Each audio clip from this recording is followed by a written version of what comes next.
tengah proses hukum yang berjalan, Anda, Mas Roy, mengadu ke Komnas HAM karena ada dugaan kriminalisasi. Bukti apa yang mendukung itu? Gini, jadi Komnas HAM itu adalah sebuah komisi hak asasi manusia yang dibuat di Republik ini untuk kemudian masyarakat yang merasa hak asasinya kemudian diserang atau hak asasinya itu kemudian dikriminalisasi, itu kita boleh membuat laporan.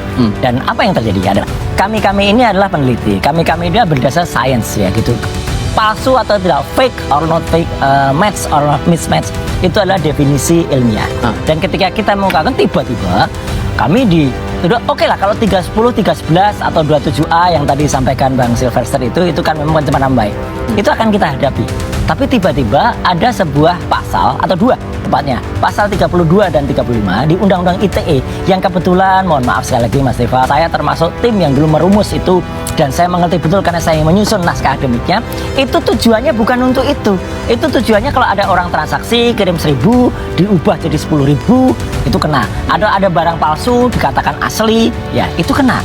Makanya ini kita jangan sampai kasus Prita Mulyansari yang dulu pernah terjadi, dan saya termasuk pembelanya waktu itu, Ali ya, yang kemudian dihadirkan, itu kemudian digunakan lagi. Prita itu dikriminalisasi karena waktu itu dia hanya curhat, kemudian diserang oleh Rumah Sakit Omni Batavia waktu itu, dan digunakan pasal yang tidak sesungguhnya. Ini juga pasal yang tidak sesungguhnya. Jadi pasal itulah 32, 35 itulah yang kami sebut itu kriminalisasi. Yang Anda harapkan dari Komnas HAM adalah? Ya, pembelaan terhadap hak-hak asasi manusia termasuk kepada kami ini tidak usah kemudian kalau ada orang yang menggunakan tangan institusi lain ya kemudian untuk mengkriminalisasi dengan pasal-pasal yang tidak tepat. Oke, dugaannya karena itu masalah Undang-Undang ITE tepat nggak menurut Anda kalau itu dibilang kriminalisasi? Enggak ya, jadi terlalu prematur Mas Roy, maaf ya. Jadi untuk pelaporan Pak Jokowi di Polda Metro itu baru tahap penyelidikan.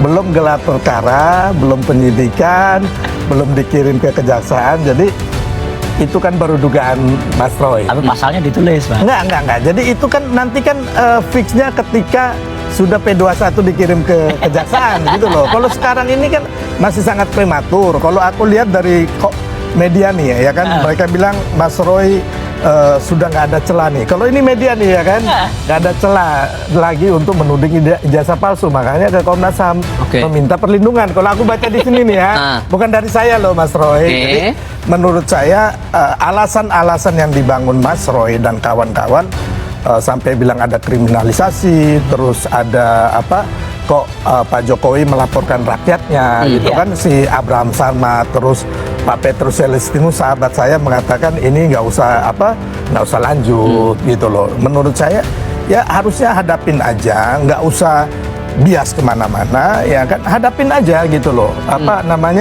Pokok perkaranya, pokok materinya apa gitu loh ya kan. Jadi kita nggak perlu lagi mencari hal-hal yang di luar ini menurut saya ya kan. Itu Mas Roy. Jadi kalau menurut Anda dengan sudah dibilang tidak ada unsur pidana dari laporan TPU ke Barreskrim dan tapi masih ada gugatan perdata di beberapa tempat, menurut Anda muara ujungnya bakal kemana nih kasus? Kalau yang gugatan di PN Solo dan PN Sleman, menurut saya akan berakhir dengan ditolaknya atau NO. Karena kita udah melihat bahwa mereka nggak punya legal standing, terus yang kedua sudah beberapa kali juga, sudah 3 kali ada gugatan mengenai ijazah palsu itu. Kalau nggak salah di PN Jakarta Pusat, terus di Solo juga, sama di Petun. Itu 3-3-nya itu yang satu mereka tarik mundur, yang duanya NO juga. Gitu. Jadi ini kita melihat yang lalu dan yang sekarang, saya nggak tahu lagi bukti baru apa yang akan mereka ajukan, novum baru apa gitu loh. Yang kalau menurut saya sih nggak ada. Jadi kembali lagi, kalau saya melihat ini yang harusnya sebagai sahabat, saya boleh mengatakan Mas Roy harus fokus yang mereka dilaporkan. Karena kalau yang di Solo, kemungkinan Mas Roy nggak ikut ya sama teman. Termasuk yang di Barreskrim ini Mas Roy nggak ada. Hanya bos ini bagian ngoceh. Nggak ada celah katanya. Nggak ada. Ya ada celah tuh, yakin. Ya tunggu saja ya, gak apa-apa ramalan Bang Silves, sahabat saya ini Ya. kan nanti NO. Ya kita tunggu saja. Ya. Kalau memang kemudian benar-benar NO ya hebat, dia udah meramalkan atau bahkan ikut ngatur supaya NO. Gitu. Siapa saya bisa ngatur, Loh, Mas? bisa lah, bisa Saya lah. bukan siapa-siapa di Republik ini. Kan, Kalau Mas Om, Roy kan orang yang hebat ini, ya kan? Kan, gitu. Jadi gini, Yang tahu semua hal, ya kan? tapi artinya Oke. gini, semakin ada nanti apakah bukti baru itu bisa ada. Ya bisa jadi seperti dulu kasus misalnya gubernur di Sumatera Utara, ya kan? Ya. Lewat proses bupati, gitu, tapi tiba-tiba ketika gubernur pada saatnya akan terbukti. Ini pun saya juga percaya pada saatnya juga akan terbukti. Gitu loh, karena seperti apa? Seperti tiba-tiba di ujung tiba-tiba kita bicara, ya saya harus bilang, tiba-tiba ada seorang yang sangat jujur, seorang yang namanya Pak Kasmujo yang dulu disebut-sebut dosen pembimbing skripsi terus diralat, dosen pembimbing akademik. Pak Kasmujonya bilang saya bukan dosen pembimbing skripsi dan saya masih asdos. Ya kayak gitulah. Oke. Nanti akan Ya ada. saya sih kalau meskipun Mas itu dia- kembali mau itu saya ada bawa sedikit bukti ya. Apa Yang tuh? Mas Suryo Roy bilang Pak bahwa Dumatno itu. ini Pak Dumatno ini Ya. adalah foto yang ini. Ya. Sedangkan Pak Dumatno ini adalah Boleh tunjukin kamera, Bang? Ya. ponaannya Pak Jokowi ya. Ya. Beda usianya, kalau Pak Jokowi lulus tahun 85, Pak Dumatno ini kelahiran 77 ya, Mas? 77, Juli Berarti 77. usianya baru 8 tahun. Jadi Ya. kalau dipalsukan tahun 85, Nah, dipalsukannya nggak tahun 85. oke tahun berapa? Iya.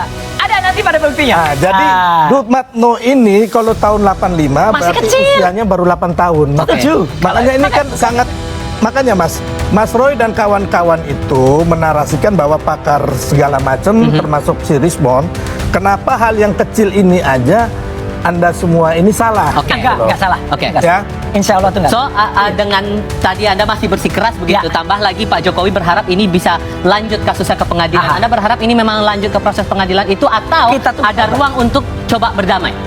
Kalau dari kami nggak ada. Oh, satu lagi yang penting ya. Apa? Tidak ada dan jangan diplesetkan. Katanya ada upaya kami damai dan minta maaf gitu. Insya Allah tidak. Ya gitu. Kita memang harus sampaikan dengan detail dan kalaupun ini belum terbukti sekarang, saya percaya Ya udah, kita itulah salaman kemudian ya, berarti. hari- ya gitu. Lanjut Kita terus, lama-lama dulu, salaman lanjut dulu. terus. Salaman dulu nih. Karena gini, karena Maknanya apa dulu nih? Karena gini Bang, Maknanya supaya terus, gitu loh. saya pernah bicara Mas Roy waktu itu abis di LC ya, benar ya? Mas Iya. Roy? Ini ada orangnya. Oke. Saya bilang Mas Roy ngapain sih? Maaf nih, saya bilang Mas Roy Ya. kan udah tua, ini kan nanti menjerat Mas Roy, bener kan? Ngapain sih kita Nggak, damai-damai aja? ini- Sorry, ini sebentar, untuk aku publik. selesaikan Ya, ya, dulu, silakan, baru Mas Roy. silakan. Saya bilang kita nih sebagai anak bangsa merah putih, ya kan, kita damai-damai aja. Nanti saya ngomong sama teman-teman dan Pak Jokowi. Saya pernah ngomong kayak gitu. Terus Oke. Mas Roy cengar-cengir ya udah nggak jadi, Oke. ya kan? Nah. Ya kan itu kan Demi udah. Republik ini, demi kebenaran dan kejujuran, insya Allah harus kita Sama Mas, saya Oke. tampil Itu ini aja. untuk Oke. kebenaran dan Setuju. pencerahan Ya. untuk anak bangsa kita. Baik, biarkan Siap. kita tahu nantinya seperti apa. Sambil kita lihat proses gugatan yang berlangsung secara perdata di beberapa tempat, Bung Sylvester, Mas Roy, terima Siap. kasih banyak sudah mau diskusi Makasih. bersama kami kali ini. Ya, Sehat selalu semuanya Ya, dan berita lain akan kami hadirkan untuk Anda usai jeda berikut termasuk Kejaksaan Agung.